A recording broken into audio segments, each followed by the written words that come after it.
Hello, and welcome back to another episode of Hot Wax. I am your host, Kurt Finn, and this is episode 8.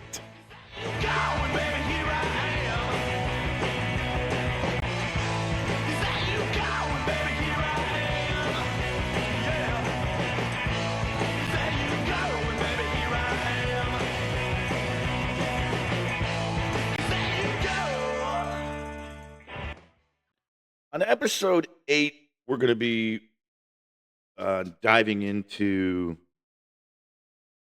one of my very favorite albums, obviously in my top 10. And I think most of you that know me really well, I say that about every album.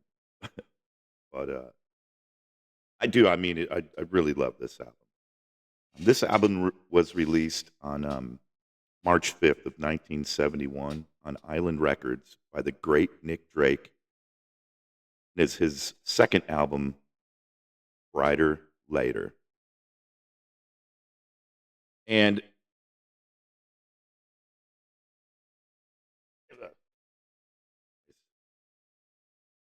nice copy of it right here.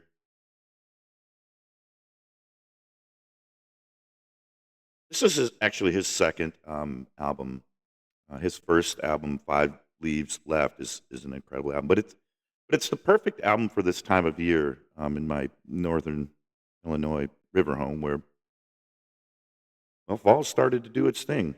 Um, it's starting to feel a little bit cooler outside. Um, Leaves are starting to do their thing. There's a certain smell in the air, very autumnal, and this album kind of has that feel of it. I kind of feel like it has um, the feel of the record, kind of like the colors of the leaves changing, or the feel in the air, the coolness of the air. I can relate it to that, the feeling of it, and the tones of the record and everything. To me, it's just a perfect album for this time of year, and it's a great album to sink your teeth into.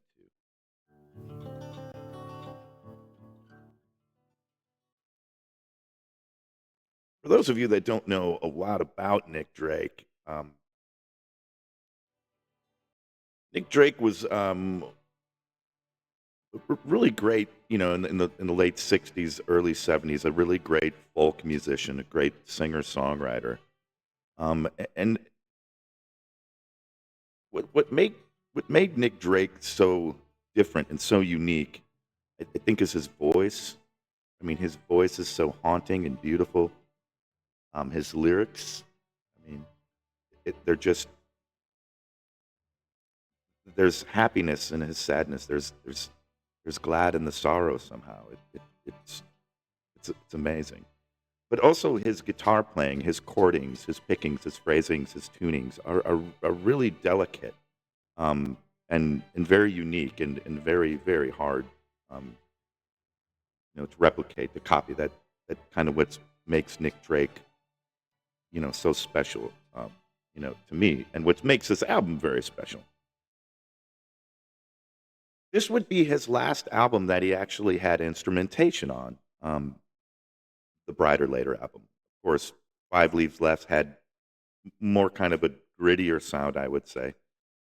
And Bryter Layter was a little bit more polished, a little bit more slicker, to use that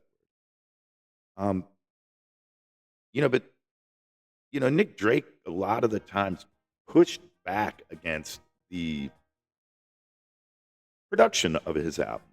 A lot of his music was written on the acoustic guitar, for the acoustic guitar, for one person singing it and performing it. And when he got on the record label, the producers and the engineers and everybody else who felt like they knew what was best for his music, um, put the arrangements to it, and added the musicians. I mean, there were studio musicians. There was other guys that were kind of trying to help Nick Drake get his career going. But Nick Drake was a very private person. He wasn't really concerned with fame. He wasn't concerned with fortune. It was said that he really just wanted to make enough money to make sure that his family and that his parents were taken care of. That he really, was one of the guys who made music for the love of making music, and I think you could hear, for those of you that know Nick Drake, and for those of you that are going to turn on to Nick Drake, I think you can hear how talented he actually was. Um, I think more than most. I think more than most of like the folkies at the time. I mean, he's been related to Donovan.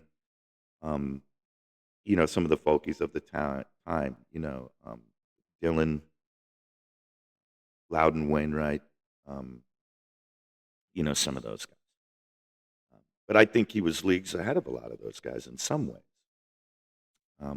But never really hit the mainstream. And as good as Bryter Layter was, it was his album, the third album that he put out, Pink Moon, that would actually kind of, have this the song Pink Moon that people kind of turned on to Nick Drake. But he was not a lot of the times happy with the production. He kind of felt like they were, kind of messing with his music and kind of messing with what his vision was, which his vision was a little bit more subdued and a little bit more um, bare bones. Like when you listen to the album Pink Moon, I think he really intended all of his music to kind of be in that vein.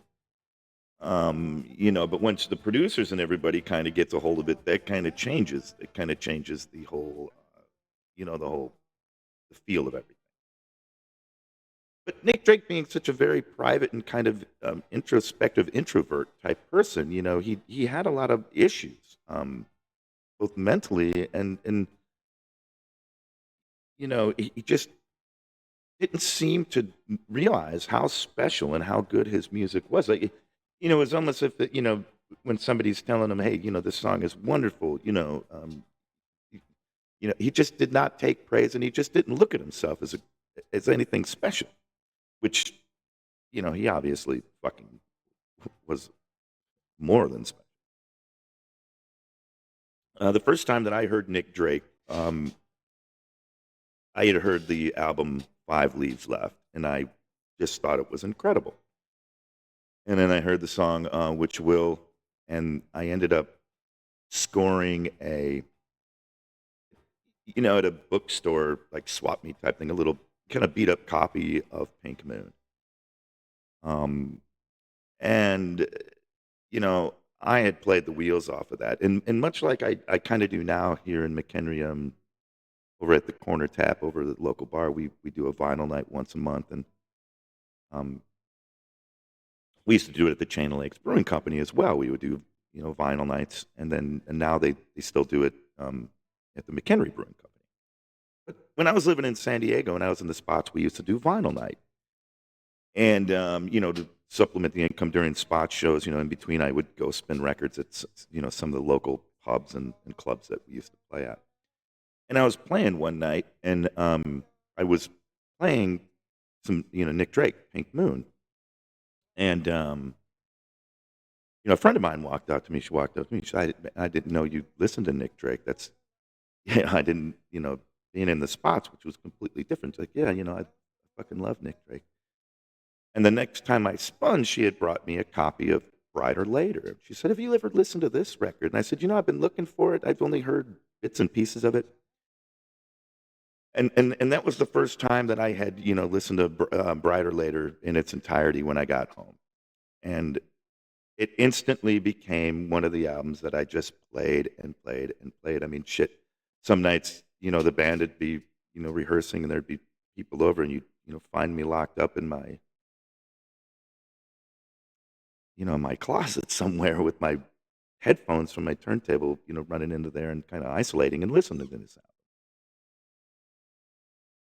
And as I started learning more and more about Nick Drake and his mental health issues and the fact that he had died at the age of 26, an accidental overdose from his depression medications, with many, many people would say that it wasn't accidental. By the time he had passed away, he had kind of holed up in his parents' shed in the back of their house where he had written a lot of his, really, most of his, all of his songs, I think he wrote in that shed. But he had found himself, in a bad way, and I think he was kind of taken advantage of. I don't think that his mental health was, I think for the sake of the record company and um, having, deadlines and, having, signing a contract and to put out records, I think, he was kind of pushed to the brink in some ways, before he isolated and, met his untimely death at the age of 26. But I kind of felt like the more I listened to Bryter Layter, I kind of connected with Nick Drake and his psyche and his world. It was almost like I felt, like I was, you know, really close to the sound because of the album Bryter Layter, and especially like Hazy Jane 2 and Hazy Jane 1, but especially One of These Things First, which is one of the most beautiful, beautiful songs I've ever heard. And this album had a lot of pretty decent musicians on it. John Cale from the Velvet Underground was fucking playing on this record. Um, it's amazing to think that, and there was actually Mike. This is a one of those. Mike Kowalski was the two-ring drummer with the Beach Boys. He played drums on a few of the tracks of this, but yeah, John Cale from the Velvet Underground. I mean, people respected Nick Drake and really had his best interest in helping him, this talented musician, get his music out there. But I just don't think that mentally it was a great idea for him to be doing these things. And another thing, like Nick Drake hated, I mean, absolutely despised the fucking spotlight, right? And didn't like the praise he was getting, couldn't accept the fact that people loved his music, people loved him, people, thought he was, one of the best at his craft, and he just was unable to accept that. Very, very humble, very quiet, reclusive soul. So with Bryter Layter, this being his second record, he started gaining more traction, and more people were listening to him and praising, and he didn't really like that, and he didn't even really play that many live shows, and he never played a single show in the United States of America. Never came to America to play. Didn't play that many shows, but sure put out some great records and wrote some great songs. But he pushed back, and I think as a musician, you kind of feel that where you're like, hey, I know that I've worked with, a lot of, people that gave me a lot of input on the songs that I wrote, the songs that I recorded, and were, I heeded a lot of their advice and said, hey, that's a great idea here and there. But I never compromised what I wanted to record or what I wanted to do. I think for the sake of the music, and I think for the sake of the many intricacies of Nick Drake's music, I think, and this is my opinion, and I kind of, disagree with him a little bit because I don't think the arrangements hurt the record necessarily. I really like the instruments. I really like the backing band on Five Leaves Left. I mean that, you know, but on Turning on Pink Moon, and I've heard Bryter Layter. I've been lucky enough to hear Bryter Layter's acoustic stripped version of just how he really wanted his music for the record contract, which was basically solo acoustic.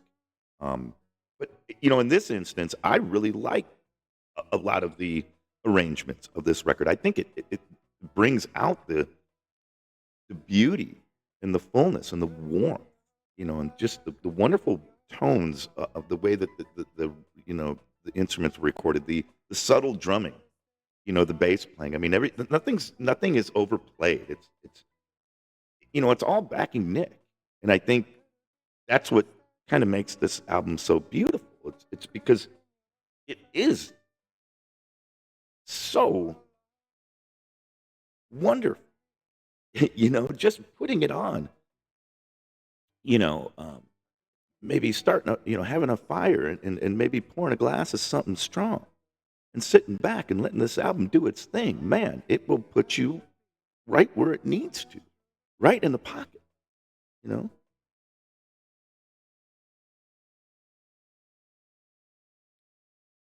And the song "One of These Things First," I just think it's an amazing song.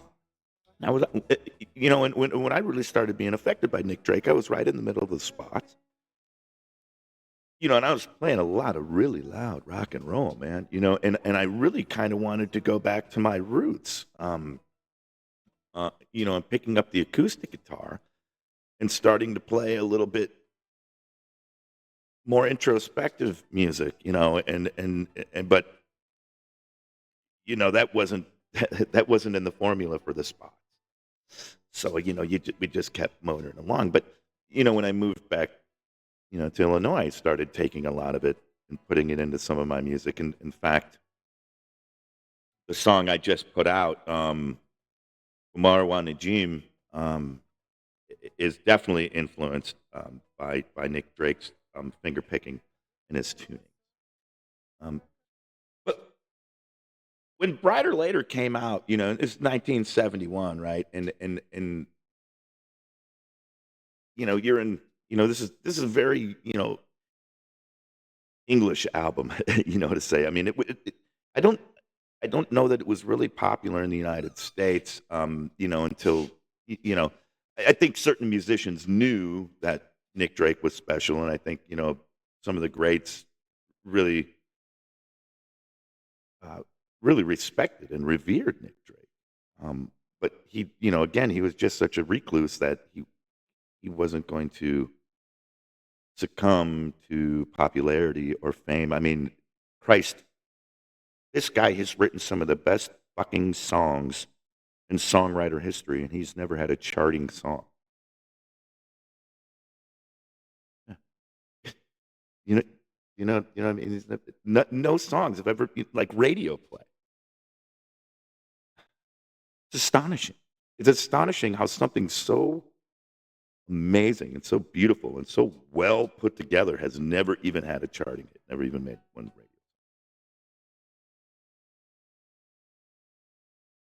A lot of his success started to come a little bit later, in modern time. Fortunately, after his death, I mean, he died so young, so early in the early that nobody really even, he even never got to enjoy now. I mean, there's a myriad of box sets out now. The acoustic version of Bryter Later, Five Leaves Left, and the Pink Moon sessions. I mean, there is so much out there. His sister, who cared for him and loved him so much and took care of him. She's has put out some of his stuff. One of my favorite things that I've ever heard come through my eardrums is the song Hazy Jane 1 2. I mean, Hazy Jane 1 is such an amazing song. And the fact that Nick did it his way to a certain extent, where people say, well, you should change the name. It's like, well, fuck, if I'm not going to get the arrangements I want, the songs are going to be named the way I want. Now, some of his fame started to become, I don't know if you guys, I mean, 2001, one of my favorite films. I think it might even subconsciously might have been one of the first times it really, hit me. Nick Drake was in the Royal Tenenbaums. Um, so the song "Fly" was in Royal Tenenbaums. So I mean, and that is from Bryter Layter, and I think that's where this album started. Kind of, gaining traction. And it was also in the film Serendipity. I Garden State. I mean, there was a couple of movies that started, in the early 2000s that started, having Nick Drake's music on there.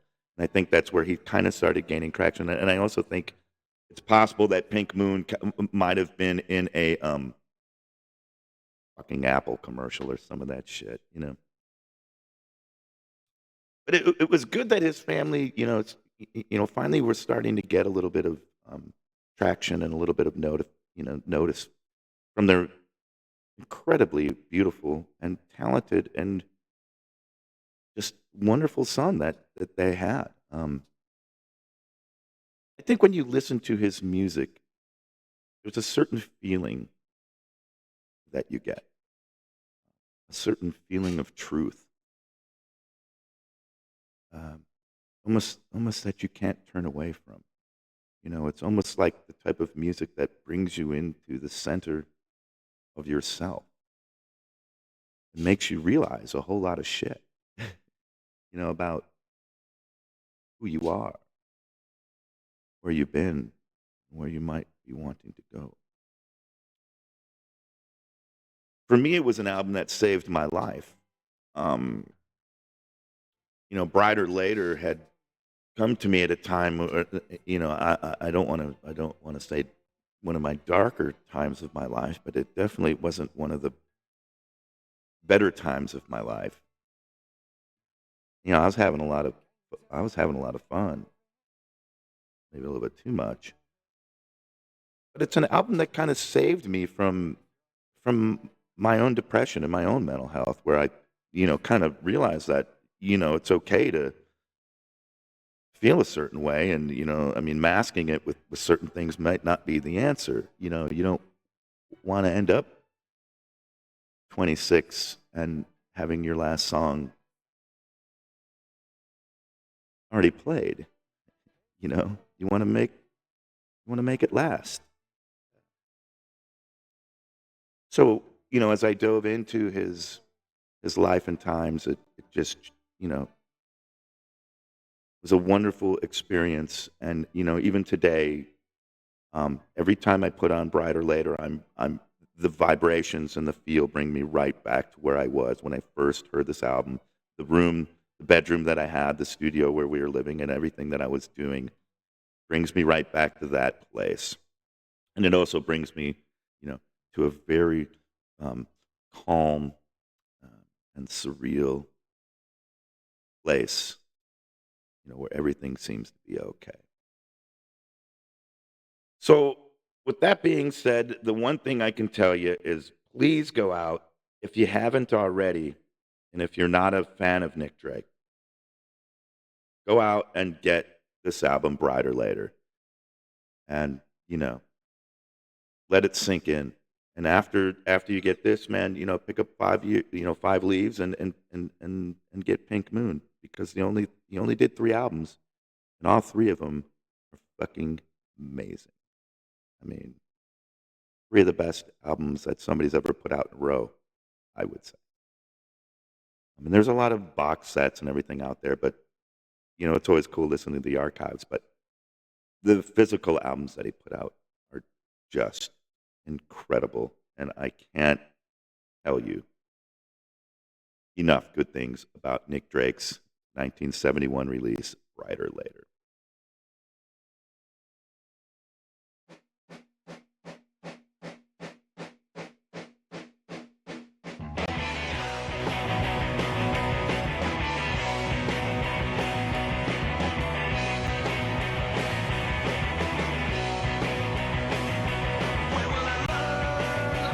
I'd like to thank you for joining me down here at the Duck Inn for episode 8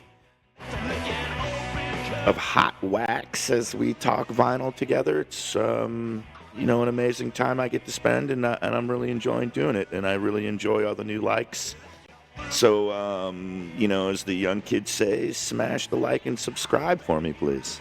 I mean, if you want to, you can. If you don't, you don't have to. I'm not asking you to do anything that you don't want to do. But it'd be cool if you did, man. So on the next episode of Hot Wax, I think we're gonna bang off another one this weekend. If all goes right, I'm gonna have a special guest in here, and we're gonna be talking about the great Ace Frehley. And my surprise special guest will be bringing his favorite Ace Frehley album, and we'll be discussing that. I'm not sure if we're going to go live or if we're going to just record it, because you just never know. And then, as I promised, I would like to do something for Halloween, but I would also like to give a happy 30th birthday shout out to one of the greatest fucking albums ever made, Melancholy and the Infinite Sadness, by the Smashing Pumpkins. 30 years old today, man. Fuck. Right? I mean, it's like, what the... 30 years, man. Anyways. Well, thanks for joining me for episode 8. And go out and get Bryter Later from Nick Drake. And while you're at it, listen to Melancholy tonight. I mean, it's a perfect time for both of those records. But hopefully you'll be hearing from me this Saturday as I bring on a special guest and we talk about the great Ace Frehley, who we just recently lost. Remember, folks, take care of each other, and for God's sake, spin what you love and love what you spin. Take care.